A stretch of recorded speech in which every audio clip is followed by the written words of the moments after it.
لیکن تم اپنے ممی ڈیڈی کو تنہا کر آئے ہو۔ وہ زور سے ہنسا۔ بیوقوف، وہ کبھی اکیلے نہیں ہوتے۔ یقین کرو، وہ کبھی پلٹ کر پوچھنے بھی نہیں آئیں گے کہ میں یہاں کیوں آ گیا۔ وہ ہر ماہ ایک بھاری رقم مجھے دے کر سمجھتے ہیں کہ انہوں نے اپنا فرض پورا کر دیا۔ وہ اور بھی نہ جانے کیا کچھ کہتا رہا، اور اس روز پہلی بار وہ مجھے بہت بکھرا سا لگا۔ اس کا ٹوٹنا بھی میرے اندر ترازو ہو گیا تھا، اور اس وقت بھی جب سونے چاندی کی دیوار ہمارے درمیان حائل ہو کر میرے ارمانوں کا خون کر گئی، تب بھی مجھے زیادہ اس کی تنہائیوں کے خیال نے رلا دیا۔ میں پہروں بیٹھی سوچا کرتی کہ پتہ نہیں وہ اپنے دکھ سکھ کس کے ساتھ شیئر کرتا ہوگا۔ کتنی عجیب بات ہے کہ اس وقت جب میں سوچنے کے لیے تنہائی کھوجتی تھی تو مجھے ایسی کوئی جگہ نہیں ملتی تھی جہاں بیٹھ کر میں اس کی شوخ نگاہوں کا حصار اپنے گرد کھینچتے ہوئے پلکیں موند لوں۔ اور اب جبکہ میں اس کی یاد سے غافل ہو کر ایک ہجوم میں کھو جانا چاہتی ہوں تو تنہائیاں میرا مقدور ہو گئی ہیں، جہاں وہ بنا دستک دیے دندناتا ہوا چلا آتا ہے۔ یہ ستم نہیں تو اور کیا ہے؟ کاش ثاقب حسن تم آج بھی نظر نہ آتے، میں نے کرسی کی بیک سے سر ٹکاتے ہوئے دکھ سے سوچا، اور جیسے ہی پلکوں کے در بند کیے کتنے خوبصورت لمحات ایک دوسرے کو دھکیلتے چلے آئے۔ اس روز جب ہمارے ڈپارٹمنٹ کے سب لوگ پکنک پر گئے تھے اور وہ موقع دیکھتے ہی سب کی نظر بچا کر میرا ہاتھ تھامے چھوٹی سی پہاڑی کے دوسری طرف اتر گیا تھا، اور ایک بڑے سے پتھر پر مجھے بٹھا کر خود میرے سامنے گھٹنے ٹیک کر بیٹھ گیا تھا۔ آؤ عالیہ، ان وادیوں کو گواہ بنا کر میرے ساتھ جینے مرنے کی قسمیں کھاؤ۔ اس نے کہا تو مجھے ہنسی آ گئی۔ قسمیں تو وہاں کھائی جاتی ہیں ثاقب حسن جہاں کسی شک و شبے کی گنجائش ہو۔ یہ تو ہے، اس نے سر ہلایا پھر شوخی سے پوچھا، ویسے تم مجھ سے کتنی محبت کرتی ہو؟ اتنی۔ دونوں بازو پھیلاتے ہوئے میں نے یوں ہی اس کے پیچھے دیکھا۔ اتنا بڑا سانپ پتھروں کے درمیان سے رینگتا ہوا اس کی طرف بڑھ رہا تھا۔ اف، خوف سے میری آنکھیں پھیل گئی اور اسے خبردار کرنے کی کوشش کی، لیکن میرے منہ سے آواز ہی نہ نکل رہی تھی۔ جب سانپ قریب آ گیا تب جانے کہاں سے مجھ میں اتنی ہمت آ گئی کہ میں نے پوری قوت سے اسے ایک طرف دھکیل دیا اور خود اس کے سامنے کھڑی ہو گئی۔ عالیہ، وہ میری اس حرکت پر حیران ہو گیا اور کچھ کہنا چاہتا تھا کہ نظر سانپ پر پڑی۔ وہ فوراً کھڑا ہو کر چلایا، عالیہ دور ہٹ جاؤ۔ نہیں ثاقب، تم اس کے قریب نہ جانا۔ بے وقوف، پیچھے ہٹو۔ اس نے میرا بازو پکڑ کر مجھے دھکیل دیا اور خود ایک بڑا سا پتھر اٹھا کر سانپ کے سر پر دے مارا۔ میرے پورے بدن میں جھرجھری آ گئی اور ڈر کے مارے ہونٹوں پر ہاتھ رکھ کر میں نے آنکھیں بند کر لیں۔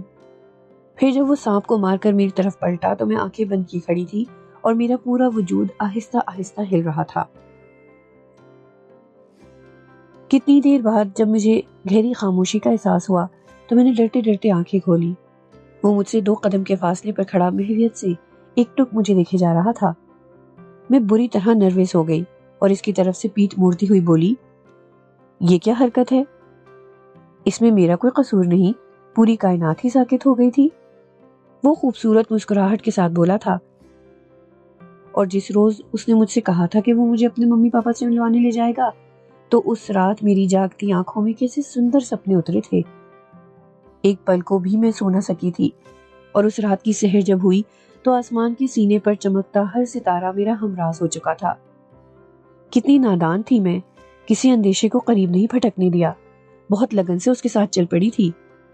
اس کی ماما بظاہر بہت محبت سے ملی اور کچھ دیر بعد ثاقب کو کسی کام کے بہانے بھیج دیا۔ تب بھی بات تو انہوں نے نرمی سے کی تھی۔ مجھے ثاقب نے بتایا ہے کہ تم دونوں ایک دوسرے کو پسند کرتے ہو اور وہ تم سے شادی کرنا چاہتا ہے۔ مجھے اس پر کوئی اعتراض تو نہیں ہے، لیکن میں سمجھتی ہوں تم دونوں زیادہ عرصے تک ایک دوسرے کے ساتھ نہیں چل سکتے۔ تم مڈل کلاس کی لڑکی ہو، ہماری سوسائٹی میں کبھی ایڈجسٹ نہیں کر سکو گی۔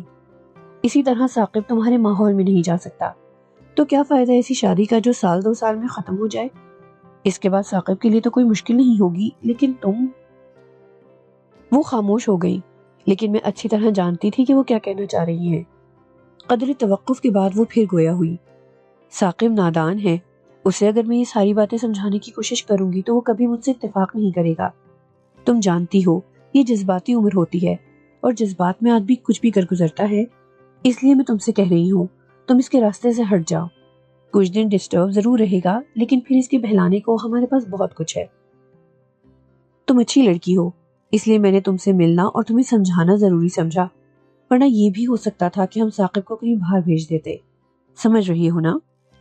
وہ نرمی سے سمجھا رہی تھی اور میں ایک لفظ جی تک نہ کہہ سکی تھی. میری ساری توانائیاں تو اس سیلاب پر بند باندھنے میں صرف ہو رہی تھیں جس کا رخ میری آنکھوں کی طرف تھا، اور میری کیفیت سمجھ کر بھی انہیں رحم نہیں آیا تھا. کتنے آرام سے بولی تھی، تم ثاقب کے آنے سے پہلے چلی جاؤ، میں اسے یہ کہوں گی کہ تم نے اسے شادی سے منع کر دیا ہے. اف، یہ بڑے لوگ قتل کرتے اور پھر تاوان بھی ہم سے وصول کرتے ہیں. مجھے نہیں معلوم میں وہاں سے اٹھ کر اپنے گھر تک کس طرح آئی تھی. خدا گواہ ہے میں نے ثاقب حسن کو صرف اس کے حوالے سے چاہا تھا. میں اس کی خاطر اپنی ہستی مٹا سکتی تھی، لیکن اس کی ماما کو کیسے یقین دلاتی؟ وہ جیسے اپنے بیٹے کو نادان کہہ رہی تھی مجھے بھی کہہ دیتی. مجھے ریجیکٹ کرنے کے ان کے پاس اور بہت سے بہانے ہو سکتے تھے. اس رات اپنے خوابوں کی کیچیاں سمیٹتے ہوئے میں نے ہر پہلو سے سوچا تھا، اور دکھ تو اس بات کا ہے کہ اپنے لیے اس کی نفرتیں میں نے خود چنی تھی. اگلے کتنے سارے دن میں یونیورسٹی نہیں گئی، صرف اس لیے کہ وہ مجھ سے وضاحت طلب کرے گا کہ میں اس سے شادی کیوں نہیں کر سکتی، اور میں اس کے سامنے بکھر جاتی. بہت مشکل تھا اس سے جھوٹ بولنا. وہ میری آنکھوں میں دیکھتے ہی جان جاتا. پھر میں کیا کرتی؟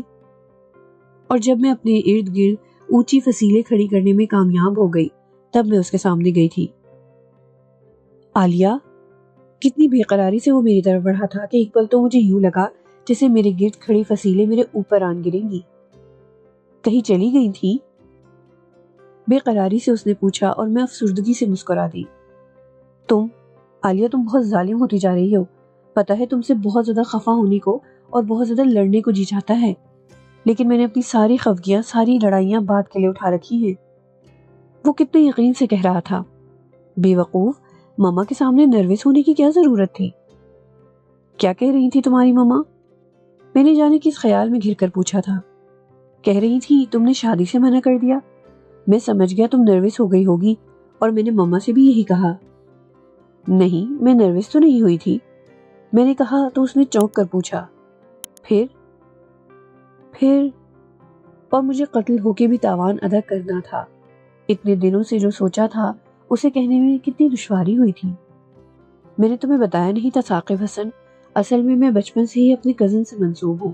اور عالیہ، اس نے فوراً ٹوکا، آگے ایک لفظ نہیں کہنا، میں ایسا مذاق برداشت نہیں کر سکتا.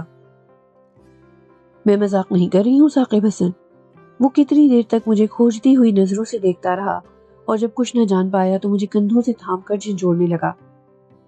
یہ فریب میرے ساتھ ہی کیوں؟ کیا تمہیں کوئی اور نہیں ملا تھا؟ بتاؤ عالیہ، وقت گزاری کے لیے تم نے میرا ہی انتخاب کیوں کیا؟ اف، میں تمہیں کس قدر معصوم سمجھتا تھا. اچانک ہی اس کی آنکھوں سے شعلے نکلنے لگے تھے. مجھے فریبی، دھوکے باز اور جانے کیا کچھ کہتا رہا، اور میں اپنی محبت کے اس انجام پر رو بھی نہ سکی. سارے الزام چپ چاپ سہ لیے، اور اس کے بعد میں نے وہ سارے راستے اپنے لیے بلاک کر دیے جو اس کی راہ گزر تھے. یونیورسٹی کو خیر بات کہہ دیا اور جاب کر لی. گھر میں سب سے بڑی ہونے کے ناطے اماں کو سب سے زیادہ میری فکر تھی. لیکن جب میری آمدنی سے گھر کے حالات کچھ بہتر ہونے لگے تو اماں قصداً مجھ سے نظریں چرا کر چھوٹیوں کی فکر کرنے لگی. اور میرے لیے ہی اچھا تھا، کیونکہ اپنے بارے میں سوچ چکی تھی کہ ثاقب حسن نہیں تو پھر کوئی بھی نہیں. وہ میری زندگی سے نکلا تھا، دل سے نہیں. جبھی تو آج اسے دیکھ کر میں بے اختیار ہو گئی ہوں. گزشتہ 5 سالوں سے میں صرف اس کی یادوں سے خود کو بہلاتی آئی ہوں. میری ہر شب گواہ ہے، اس کے تصور کے بنا کبھی میری پلکیں گلے نہیں ملی. جانے کیوں مجھے یقین سا رہا کہ کبھی اس پر حقیقت ضرور آشکار ہوگی، تب وہ مجھے کھوجتا ہوا آئے گا. لیکن آج 5 سال بعد مجھے دیکھ کر جس نفرت سے اس نے منہ موڑا، اس سے میں پھر اسی مقام پر آ کھڑی ہوئی ہوں جہاں سے چلی تھی. یعنی اپنی تپسیا کے دن پھر سے شمار کرنے ہوں گے. اف، عمر بیت جائے گی.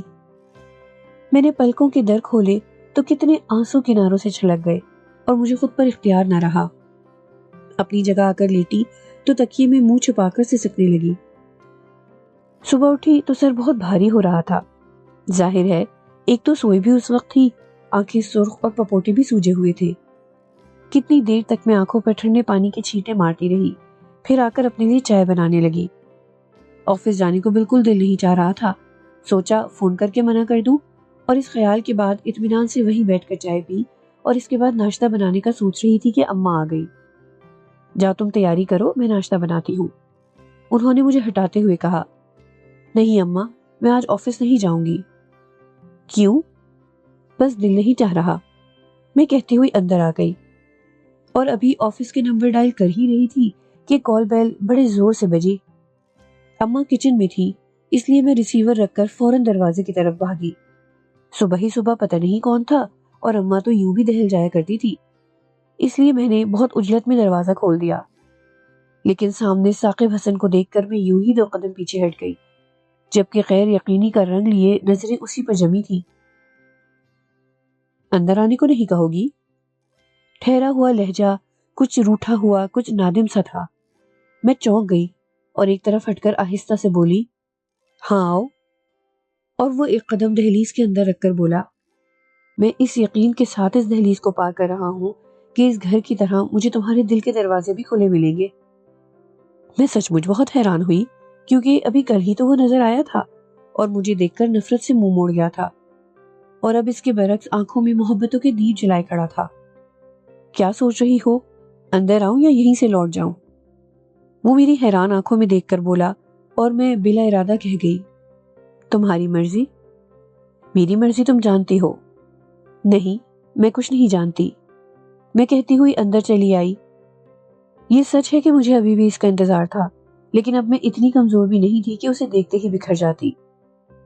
کتنی دیر گزر گئی، اس کی آواز آ رہی تھی، غالباً اماں سے باتیں کر رہا تھا، اور میں اماں کو اس کے بارے میں سب کچھ بتا چکی تھی، یہاں تک کہہ دیا تھا کہ میں اس کا انتظار کروں گی، تمام عمر اگر وہ نہ آیا تب بھی مجھے ملالنا ہوگا، اور اب وہ آ گیا تھا تو اماں اسے لوٹا نہیں سکتی تھی۔ کتنی دیر بعد مجھے اپنے پیچھے اس کے قدموں کی آواز سنائی دی تو میرا دل زور زور سے دھڑکنے لگا، اور ابھی میں خود پر قابو پا ہی رہی تھی کہ وہ کہنے لگا، سنو، کیا تم نے نہیں کہا تھا کہ قسمیں وہاں کھائی جاتی ہیں جہاں کسی شک و شبے کی گنجائش ہو؟ پھر تم نے میرا اعتبار کیوں نہ کیا؟ مجھے تمہارا اعتبار تھا۔ جھوٹ کہتی ہو۔ اس نے میرا بازو تھام کر ایک جھٹکے سے اپنی طرف گھمایا۔ اگر اعتبار ہوتا تو ماما کی باتوں کو حرف آخر نہ جان لیتی۔ جانتی ہو یہ برس میں نے کس اذیت میں گزارے ہیں؟ اگر کل تم نظر نہ آتی اور تمہاری آنکھوں میں وہ اولین رنگ نہ دیکھ لیتا تو ابھی بھی اندھیرے میں رہتا۔ لیکن تم تو نفرت سے منہ موڑ گئے تھے۔ میں کہے بغیر نہ رہ سکی، بے خبر تھا، اسی لیے رات ماما کے سامنے تمہاری باتیں لے بیٹھا، اور کیونکہ وہ جان چکی تھی کہ میں تمہاری جگہ کسی اور کو نہیں دے سکتا، اس لیے انہیں سچ بولنا پڑا، اس نے خفگی بھرے انداز میں بتایا، اور مجھے یقین تھا کبھی نہ کبھی اس پر حقیقت آشکار ہوگی اور وہ میرے پاس ضرور آئے گا، کچھ روٹھا روٹھا، کچھ نادم نادم، اور میں اپنے روٹھے کو منانے کے ڈھنگ سیکھ گئی تھی۔ اگر آپ کو ہماری کہانیاں پسند آ رہی ہیں تو ہمارا چینل ضرور سبسکرائب کریں، اور ساتھ ہی ساتھ بیل آئیکن کو بھی دبائیں تاکہ ہماری تمام کہانیاں آپ کو سب سے پہلے مل سکیں۔